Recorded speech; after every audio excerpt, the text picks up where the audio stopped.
ओम श्री साईनाथ नाथाय नमः। सभी श्रोताओं को मेरा प्रणाम एवं हार्दिक अभिनंदन। मित्रों, कोई व्यक्ति संत, साधक या ब्रह्मज्ञानी हो तो उसे हमेशा ब्रह्म में लीन रहना चाहिए। इस संसार को नश्वर जानकर उसे अपने तप एवं अपनी साधना को सर्वोच्च स्थान देना चाहिए। उसे अपनी गरिमा एवं साख का ध्यान रखते हुए ना तो किसी प्रकार का विवाद खड़ा करना चाहिए और न ही दूसरों की आस्था को ठेस पहुंचानी चाहिए।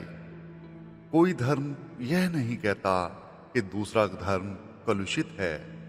हमारे आचार विचार के अनुसार हमारी मान्यताएं अलग अलग हो सकती हैं। हर धर्म हर काल में आदरणीय रहा है।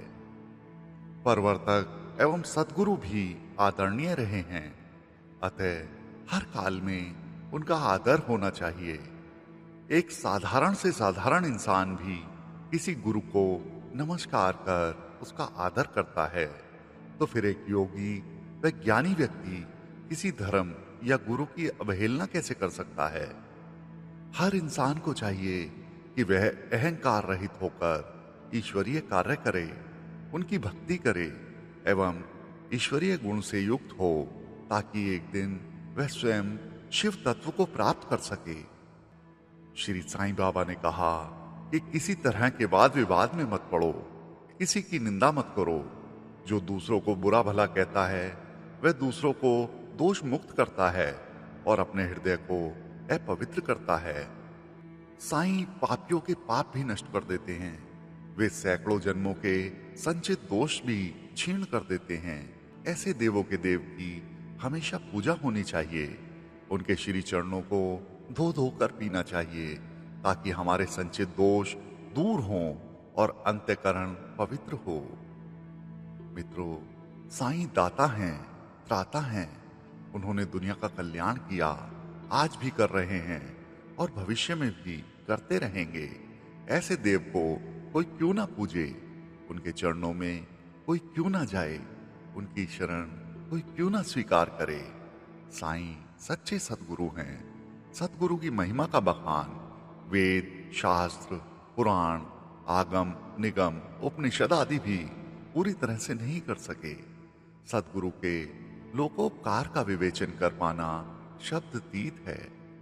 वे अपनी करुणा और कृपा की शीतल छाया कहां कहां और किस किस पर फैला सकते हैं, इसका आकलन कर पाना मानव मात्र के चिंतन की परिधि से बाहर है। अतः ऐसे दिव्य अलौकिक साईं को कोई अपना आराध्य देव क्यों ना माने। साईं ने अपने समय में जिस सद्भावना का परिचय दिया वह बेमिसाल है।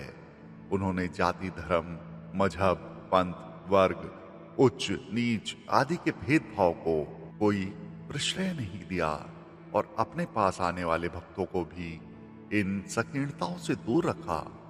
वे एक ऐसे संत थे जिनके विचार अत्यंत व्यापक थे। हर व्यक्ति उनके लिए भाऊ, बंधु, काका और सखा था। सारा संसार ही उनके लिए अपने घर परिवार की तरह था। अपने महाप्रयाण के बाद भी साईं का इस दुनिया के साथ वही रिश्ता नाता है। आज भी वे अपने भक्तों की उसी प्रकार से सार संभाल एवं रक्षा सुरक्षा करते हैं। साईं स्वयं अलौकिक शक्ति हैं। उनके कार्य अप्रतिम हैं और उनकी कार्य प्रणाली आश्चर्यजनक है। ऐसे में आज हर भक्त यही कहता है कि साईं ही क्यों नहीं। किसी को जुकाम हो जाए और उसे पुष्य सुरभि का एहसास ना हो, यह उसके कर्मों का दोष है। सारे संसार में प्रकाश फैला हो और किसी को सूर्य का स्वर्णिम रंग नजर न आए, तो यह उसकी दृष्टि का दोष है। कल्प वृक्ष की छाया में भी किसी को शीतलता की अनुभूति ना हो, तो यह उसके भाग्य का दोष है। फिर तो विधाता भी उसके लिए कुछ नहीं कर सकता। मित्रों, हमारे साईं की दिव्य सत्ता फूलों की सुरभि से भी अधिक सूक्ष्म है, जो कि फिजाओं में सर्वत्र व्याप्त है। उनकी जादुई मोहकता हृदय में बिना उतारे ही उतर जाती है। साईं का स्वरूप आम आदमी को सहज सुलभ है। यह वह गंगा है जो हर भक्त के घट का स्पर्श करती है और प्राणियों के पाप, ताप, संताप धोकर उसे निर्मल करती है। साईं की सरस रसधार से सारा संसार साईमय है। साईं ने अपने कर्तव्य की इतनी गगनचुंबी लकीरें खींची हैं जिसे आम आदमी सिर ऊंचा करके देखे तो भी उसका अंदाजा नहीं लगा सकता। मित्रों, साईं ने लोकहित की धरा पर लोक कल्याण की जो फसलें उगाई हैं उनसे जन जन का भला हुआ है और आज करोड़ों लोगों के होठों पर साईं का नाम थिरक रहा है। आज देश विदेश के करोड़ों लोगों के हर सुख दुख में साईं उनके साथ हैं। साईं की सुरभि की महक दुनिया में दिनों दिन बढ़ती जा रही है। आज जिसे देखो वही साईं में अनुरक्त है।